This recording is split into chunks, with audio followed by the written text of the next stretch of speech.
Hello friends, आज हम बात करने जा रहे हैं ऐसे पीएसयू स्टॉक्स के लिए जिसके लिए जेफरीज, जो कि एक बड़ा ब्रोकरेज फर्म ने, उसने काफ़ी ज़्यादा अपसाइड पोटेंशियल दिया है। बात करें हम इन 10 स्टॉक्स की लिस्ट की और उनके अपसाइड पोटेंशियल की, तो ये 10 स्टॉक्स हैं जो जेफरीज ने रिकमेंड किए हैं। अगर हम इसमें देखें, जो सबसे ज़्यादा अपसाइड पोटेंशियल इन्होंने जेफरीज ने दिया है, वो दिया है डेटा पैटर्न्स का।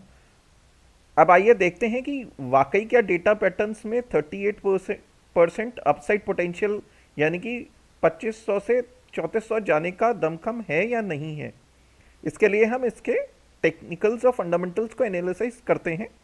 तो हम ये देखते हैं कि स्टॉक का पीई जो है 67.6 का है, और जो आरओई आरओसी है वो भी आपका, मतलब आरओसी आपका 19.7% है, 14.3% है, और प्रॉफिट आफ्टर टैक्स मात्र 185 करोड़ है।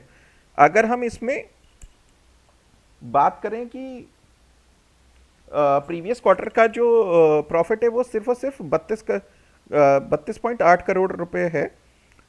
तो जेफरीज ने ये टारगेट जो दिया है वो किस चीज़ को देख के दिया हुआ है, क्योंकि ना तो ये इसके ईपीएस में रिफ्लेक्ट हो रहा है, ना ही आरओसी आरओई। तो ये जो टारगेट दिया गया है ये इन्होंने दिया है इसके पीईजी रेशियो को, मतलब price to earning divided by growth ratio. मतलब इस कंपनी में एक्सपेक्ट की जा रही है ग्रोथ ज़्यादा है, तो इस सिनेरियो में इसका पी कंसिडरेबल नहीं होगा, लेकिन स्टिल ये एक रिस्क हो सकता है, क्योंकि अगर देखा जाए तो प्रीवियस क्वार्टर का प्रॉफिट सिर्फ 32 करोड़ के आसपास है, और टोटल जो अभी तक का प्रॉफिट है 185 सीआर है। अगर हम बात करें इसकी कोई ऑर्डर बुक को देख के ये टारगेट सेट किए गए हैं, तो सिर्फ और सिर्फ ये है कि फ्यूचर डेवलपमेंट किया जा रहा है इसका माइक्रो सैटेलाइट्स के सेगमेंट में, क्योंकि ये कंपनी डिफेंस और एरोस्पेस के सेगमेंट में ही काम करती है। अगर हम इसको देखें तो डेटा पैटर्न्स का मेनली काम defence and aerospace electronic sector में है। तो जो नेक्स्ट एक्सपेंशन मूव है इनका, वो माइक्रो सैटेलाइट्स को लेके ही है। तो ये एक सिर्फ कारण हो सकता है, इसके अलावा कोई ऐसा पर्टिकुलर इसकी स्ट्रॉन्ग ऑर्डर बुक वैल्यू नहीं दिखाई दे रही जिसको जिसके उस पर हम ये कह सकें कि हाँ, ये स्टॉक इतना जो टारगेट दिया गया है इसका, उसको डिजर्व करता है।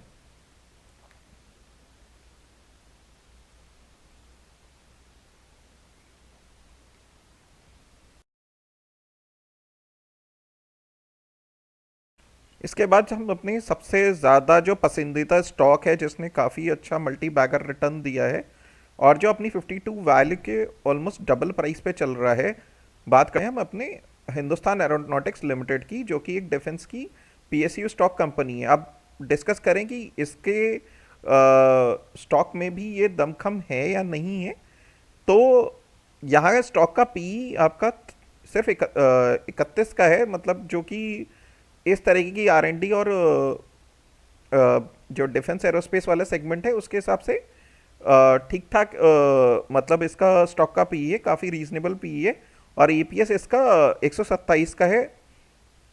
अगर हम बात करें इसकी इंट्रेंसिक वैल्यू की, वो भी लगभग लगभग 1,500 के आसपास है, और ग्राम नंबर के अकॉर्डिंग भी मतलब ये थोड़ा ओवर प्राइस्ड है। लेकिन अगर हम इसके उसको देखें पी जी रेशियो की, तो वो ऑलमोस्ट प्राइस टू अर्निंग और ग्रोथ मतलब पैरेलल है। लेकिन जो सबसे इंटरेस्टिंग पॉइंट है वो है इसकी ऑर्डर बुक वैल्यू, जिसमें ये इसकी ऑर्डर बुक वैल्यू है नेक्स्ट 18 मंथ्स के। अगर आप देखेंगे तो ये लास्ट 3 महीने पहले ये डेटा अपडेट हुआ है, और अगर हम बात करें, ये इसकी पर्टिकुलर ऑर्डर बुक वैल्यू दिखा रही है कि for the next 18 months to 3 years में।